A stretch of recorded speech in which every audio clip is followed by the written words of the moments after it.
Guys welcome back to my two videos. तो इस video में दोस्तों डिस्कस करने वाले हैं यहाँ पर कुछ इंपॉर्टेंट कंपनीज़ को और उनसे रिलेटेड कुछ इंपॉर्टेंट अपडेट्स हैं जिसकी बात करेंगे इस वीडियो में। तो चलिए दोस्तों वीडियो की शुरुआत करते हैं। सबसे पहली कंपनी को डिस्कस करते हैं। पहली कंपनी का नाम है रिलायंस इंडस्ट्रीज़ लिमिटेड।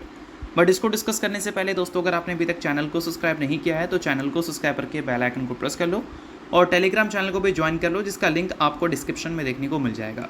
और साथ में दोस्तों एक छोटा सा डिस्क्लेमर भी मैं आपको देना चाहूँगा कि जितने भी कंपनी से रिलेटेड अपडेट्स एंड न्यूज़ हम लोग डिस्कस करेंगे वो सारी अपडेट्स एंड न्यूज़ सिर्फ और सिर्फ एजुकेशन पर्पज़ के लिए है, सीखने के लिए है। तो इसको किसी भी तरह का इन्वेस्टमेंट एडवाइस मत समझना, आप खुद का रिसर्च और एनालिसिस भी कर सकते हैं। तो चलिए दोस्तों अब बात करते हैं रिलायंस इंडस्ट्रीज़ के बारे में। सो देखा जाए तो रिलायंस इंडस्ट्रीज़ पिछले कुछ दिनों में एक न्यूज़ की वजह से काफ़ी ज़्यादा फोकस में थी। पहले तो वो सारी चीज़ें रिपोर्ट के ज़रिए हमें सुनने को मिल रहा था, बट अब एक तरह से देखा जाए तो ऑफिशियल न्यूज़ हो चुकी है। अब न्यूज़ एग्जैक्ट है क्या, तो चलिए उसकी बात कर लेते हैं। तो देखो दोस्तों रिलायंस इंडस्ट्रीज़ का काफ़ी अच्छा स्टेक एशियन पेंट पे हमें देखने को मिलता है काफ़ी सालों से। मतलब बहुत पहले की बात है कि रिलायंस इंडस्ट्री ने एशियन पेंट में इन्वेस्टमेंट किया था और एशियन पेंट ने अपने ग्रोथ से काफ़ी अच्छा रिटर्न्स भी रिलायंस इंडस्ट्रीज़ को बना कर दिया। अब रिलायंस इंडस्ट्रीज़ ने दोस्तों बोल सकते हैं एशियन पेंट के जो स्टेक्स हैं उसको बेच दिया है। अब इसके रीजंस भी मैं आपको समझाऊंगा, बट फिलहाल टोटल स्टेक की बात करें तो उसका 3.4%, मतलब टोटल स्टेक का 3.4% नहीं बोल सकते। मान लो अगर रिलायंस इंडस्ट्री 10% स्टेक ओन करती है तो उसमें 3.4% स्टेक इसने बेच दिया है। अब देखा जाए तो ये ब्लॉक डील के जरिए चीज़ें हमें होती हुई देखने को मिली है। इसका टोटल जो वैल्यू निकल के आता है वो 7,703 करोड़ का है और SBI म्यूचुअल फंड एक लौती बायर रही है इस ट्रांजेक्शन में। ऑब्वियस सी बात है कि 7,703 करोड़ की अगर मान लो ब्लॉक डील होती है तो मल्टीपल बायर्स हमें देखने को मिल जाते हैं। बट SBI म्यूचुअल फंड एक बड़ा नाम है, पैसे की कोई कमी है नहीं, तो एक लौती बायर रही है इस ट्रांजेक्शन में। तो एक तरह से बोल सकते हैं कि ये न्यूज़ ऑफिशियल हो चुका है। रिलायंस इंडस्ट्री ने एशियन पेंट में 3.64% स्टेक ब्लॉक डील के जरिए बेच दिया है। अब दोस्तों बात कर लेते हैं कि ऐसा अगर हुआ है तो इसके पीछे के क्या प्रॉपर रीज़न हो सकते हैं। तो देखो अगर हम बात करें एशियन पेंट की तो एशियन पेंट को हम कंसिस्टेंसी के मामले में देखते थे। अगर एशियन पेंट का पिछले 5 साल का रिकॉर्ड छोड़ दो और वहाँ से अगर पिछले 20 साल का रिकॉर्ड देखोगे तो काफ़ी कंसिस्टेंट परफॉर्मेंस इस कंपनी के रेवेन्यू में, प्रॉफिट में देखने को मिल जाएगा। बट अगर पिछले 5 साल का रिकॉर्ड देखें तो प्रॉफिट ग्रोथ कंपनी का पहले के मुकाबले काफ़ी ज़्यादा स्लो हो गई है। 5 साल का प्रॉफिट ग्रोथ CAGR 8%, 3 साल का CAGR भी 8%। पिछले 1 साल में कंपनी का रेवेन्यू ग्रोथ भी आपको नेगेटिव देखने को मिला है और profit growth 28% D growth report की है ईयर ऑन ईयर बेसिस पे। और इस वजह से स्टॉक प्राइस CAGR अगर देखोगे पिछले 5 साल का तो सिर्फ 6% है, 3 साल का भी 6% है और पिछले 1 साल में 28% से प्रॉफिट गिरा है। तो कंपनी का जो परफॉर्मेंस है स्टॉक मार्केट में वो भी 24% से ख़राब हुई है अगर पिछले 1 साल की हम बात करें। तो ग्रोथ बोल सकते हैं एशियन पेंट के पहले के मुकाबले स्लो हो गए हैं। इस वजह से एक रीज़न तो मिल चुका है रिलायंस इंडस्ट्री ने अपने पोजीशन को क्यों कम किया है एशियन पेंट में। अब ग्रोथ अगर कम हुई है दोस्तों तो उसका बेसिकली 2 रीज़न हो सकता है। एक रीज़न आप बोल सकते हैं पूरे सेक्टर में स्लो डाउन का आना। ऑब्वियस सी बात है कि पिछले 5 साल की बात करें तो कोविड के टाइम पे एशियन पेंट हो या फिर बाकी केमिकल कंपनीज़ हो, लो क्रूड ऑयल प्राइस की वजह से अच्छा प्रॉफिट बनाया। उसके बाद रशिया यूक्रेन क्राइसिस के बाद क्रूड ऑयल के जो प्राइसेस में बड़ी तेज़ी देखने को मिली, उसके बाद इनको मार्जिन्स कंट्रोल कर पाना काफ़ी ज़्यादा मुश्किल हो रहा था। तो ये एक मेन रीज़न बोल सकते हैं कि कंपनी के प्रॉफिट्स पहले के मुकाबले स्लो हुए हैं क्योंकि कंपनी को लो मार्जिन पे काम करना है इस वजह से। अब दोस्तों ये तो एक बोल सकते हैं प्रॉपर रीज़न हो गया जिस वजह से इंडस्ट्री का ही परफॉर्मेंस ख़राब चल रहा है। बट उसके अलावा अगर हम बात करें इंडस्ट्री में नए प्लेयर्स की भी एंट्री देखने को मिल रही है। इसमें एक नाम आपको देखने को मिलता है आदित्य बिरला ग्रुप की कंपनी बिरला ओपस का। अगर हम डेकोरेटिव पेंट की बात करें और उसकी कैपेसिटी की बात करें तो इसमें बिरला ओप्स जो है सेकेंड लार्जेस्ट प्लेयर बन चुकी है। पहला नंबर पे ऑब्वियस सी बात है कि एशियन पेंट का ही नाम देखने को मिलेगा। एशियन पेंट की जो टोटल पर एनम कैपेसिटी रहती है वो 1850 मेट्रिक लीटर पर एनम है, ठीक है। और अगर हम बिरला ओपस की बात करें तो इसका 1332 मेट्रिक लीटर पर एनम देखने को मिलती है। टोटल कैपेसिटी की बात हो रही है, जो कि आप बोल सकते हैं नेरोलैक बर्जर पेंट से भी ज़्यादा हमें देखने को मिलता है। और मार्केट शेयर के हिसाब से बात करें तो बिरला ओपस ने 10% से भी ज़्यादा का मार्केट शेयर गेन कर लिया है। एशियन पेंट के आसपास भी नहीं है, बट हाँ अगर नए प्लेयर्स 10% से ज़्यादा का मार्केट शेयर गेन कर चुके हैं तो इससे हम बोल सकते हैं कि कंपटीशन ज़रूर हमें बढ़ती हुई दिखी है। तो ये भी एक रीज़न बोल सकते हो कि एशियन पेंट में आपको रिलायंस इंडस्ट्रीज़ की पोजीशंस कम होती हुई दिखी है। बाकी हाँ ये सारी जो चीज़ें हैं वो किसी भी तरह का रिकमेंडेशन तो नहीं है, सभी चीज़ें सिर्फ और सिर्फ एजुकेशन पर्पज़ के लिए, क्योंकि ग्रोथ जब स्लो होता है तो पोजीशंस वहाँ पर कम लोग करते हैं, जिसमें फंड हाउसेस भी होते हैं और कंपनीज भी होती हैं।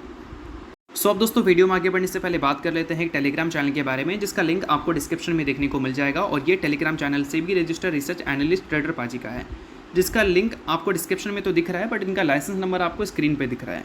8 साल से भी ज़्यादा का एक्सपीरियंस है इनको ऑप्शन ट्रेडिंग, उसके अलावा स्विंग ट्रेडिंग में, और 3000 से भी ज़्यादा लोगों को ये ऑलरेडी स्टॉक मार्केट सिखा चुके हैं। तो इनके टेलीग्राम चैनल को आप ज्वाइन कर सकते हैं, लिंक आपको डिस्क्रिप्शन में दिख रहा होगा। और ज्वाइन करने का सबसे बड़ा बेनिफिट यहाँ पर यह है कि काफ़ी सारी कंपनी के जो चार्ट्स हैं वो आपको रेगुलर बेसिस पे यहाँ पर अपडेटेड देखने को मिलता है, जो कि आपके लिए काफ़ी ज़्यादा यूज़फुल रह सकता है, क्योंकि ऑलरेडी काफ़ी सारे लोगों के लिए ये यूज़फुल रहा है। और सेबी रजिस्टर रिसर्च एनालिस्ट का टेलीग्राम चैनल है, तो यहाँ पर काफ़ी सारे कॉल्स भी आपको बिल्कुल फ्री ऑफ कॉस्ट मिलते हैं, जो कि आपके लिए काफ़ी ज़्यादा यूज़फुल रह सकते हैं। तो लिंक डिस्क्रिप्शन में है, लिंक के थ्रू जाकर आज ही इनके टेलीग्राम चैनल को ज्वाइन कर लो। तो चलिए इसके अलावा बात करते हैं अगली कंपनी के बारे में। सो अगली कंपनी का नाम है हिंदुस्तान एरोनॉटिक्स लिमिटेड, यानी कि HAL। अब दोस्तों लास्ट ट्रेडिंग डे हमारी डिफेंस स्टॉक्स की अगर हम परफॉर्मेंस देखें तो काफ़ी सही रही थी। अगर हम निफ्टी इंडिया डिफेंस इंडेक्स की बात करें तो उसका परफॉर्मेंस भी काफ़ी सही था। आइडिया 4 जो HAL हो, कोचिंग शिपयार्ड हो और बाकी डिफेंस कंपनी हो, सभी में आपको रैली देखने को मिली थी अप टू 8%। अब इसके रीज़न क्या थे? तो रीज़न दोस्तों इजराइल और ईरान का कॉन्फ्लिक्ट था। अब इजराइल ईरान के कॉन्फ्लिक्ट की वजह से हमारी डिफेंस कंपनी क्यों खुश है, उसके रीजंस भी मैं आपको समझा देना चाहूँगा। तो देखो, एक डेटा आपको यहाँ पर देखने को मिलता है कि इजराइल और इंडिया में टोटल जो वेपन ट्रेड होते हैं वो पिछले 10 सालों में लगभग 33 गुना हुए हैं। और अभी वो जो नंबर है वो करीब हमें $185 मिलियन तक का देखने को मिलता है। 2015 में दोस्तों ये नंबर हमें $5.6 मिलियन तक देखने को मिलता था, और अभी $185 मिलियन तक देखने को मिलता है। अब नोट करने वाली बात यहाँ पर यह है कि मान लो इजराइल एक कॉन्फ्लिक्ट करती है किसी दूसरी कंट्री के साथ, मान लो ए नाम की जो गोला है ये इजराइल है और बी नाम का जो गोला है वो कोई दूसरी कंट्री लाइक ईरान है। अब जो भी वॉर जैसी सिचुएशंस हमें देखने को मिलते हैं तो उसमें सबसे ज़्यादा जो यूज़ होता है वो वेपन होते हैं। अब वेपन अगर यूज़ होगा तो ऑब्वियस ये बात है कि वेपन की सप्लाई इनको चाहिए होगा। अब जो कंट्री वेपन का डील इनके साथ करती है, चाहे वो अमेरिका की बात करें या फिर इंडिया की बात करें, उनसे ये मांगेगी। अब मांगेगी तो फ्री में तो देगा नहीं अगला कंट्री, वो तो पैसे लेगा। तो ये जो डेटा मैंने दिखाया पिछले 10 साल में 33 गुना ये डील बढ़ती हुई दिखी है। इससे ही उम्मीद बढ़ा है कि इजराइल और ईरान के कॉन्फ्लिक्ट की वजह से हमारे जो डिफेंस कंपनी है उनको ज़्यादा ऑर्डर्स मिल सकते हैं, क्योंकि इंडिया से भी सपोर्ट मिल सकता है इजराइल को अगर हम वेपन की सप्लाई की बात करें।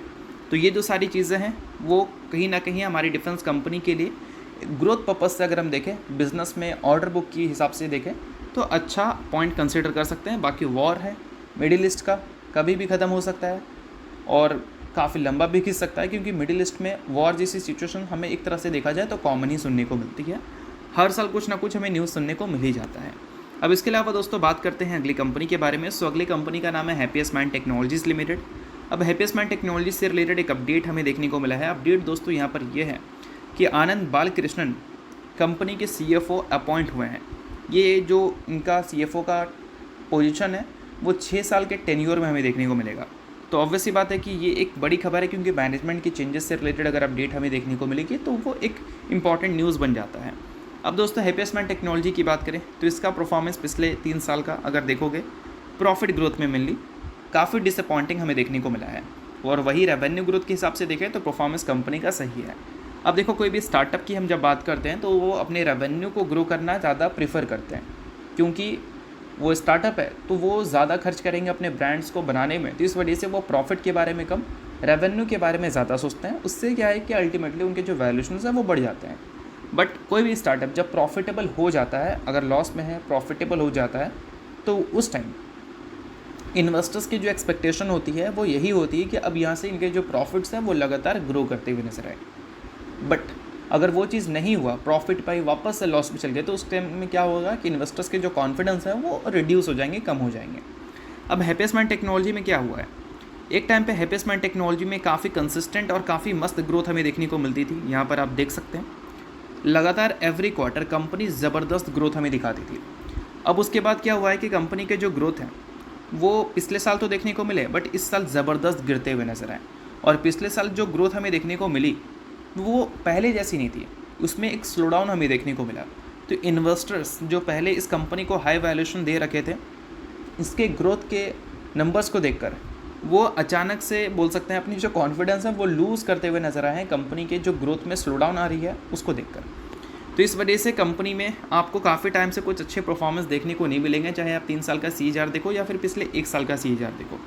तो आई होप आपको समझ आ गया होगा कि हैप्पीसमेंट टेक्नोलॉजीज़ लगातार वीक परफॉर्मेंस क्यों डिलीवर कर रही है स्टॉक मार्केट में, और ये जो सारी चीज़ें हैं वो सिर्फ और सिर्फ सीखने के लिए हैं कि कोई कंपनी का परफॉर्मेंस अच्छा और ख़राब हमें कैसे देखने को मिलता है। सभी चीज़ें प्रॉफिट के बेसिस पे दिखती है। अगर प्रॉफिट को आप ग्रो कर पाते हो तो ऑब्वियस सी बात है कि आपको मार्केट में रिस्पेक्ट मिलेगा, और नहीं तो उस केस में क्या, उस केस में आपको रिस्पेक्ट थोड़ी कम ही मिलती है। तो इन सारी चीज़ों पे आप नज़र रख सकते हैं और अच्छी तरह से रिसर्च भी कर सकते हैं कि ऐसा क्यों हो रहा है। बाकी जो इंपॉर्टेंट चीज़ें थी वो मैंने आपको समझा दिया, इसको रिकमेंडेशन मत मानना, सभी चीज़ें सिर्फ और सिर्फ सीखने के लिए हैं।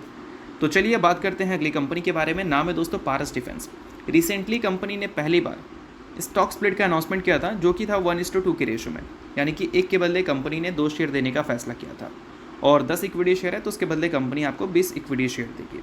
अब इसका रिकॉर्ड डेट कंपनी ने सेट कर दिया है, जो कि है 4 जुलाई, यानी कि इस डेट से पहले जो भी कंपनी का शेयर होल्डर होगा वो कंपनी में पूरी तरह से एलिजिबल होगा स्प्लिट के लिए। सो अगर आप इस कंपनी के शेयर होल्डर हैं तो बेशक ये न्यूज़ आपके लिए इंपॉर्टेंट है।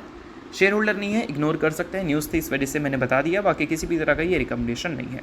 तो चलिए दोस्तों ये वीडियो यहीं तक था। वीडियो आपको अच्छा लगा होगा, लाइक कीजिए, पहली बार सब्सक्राइब कीजिए। वीडियो के लिए बहुत बहुत शुक्रिया।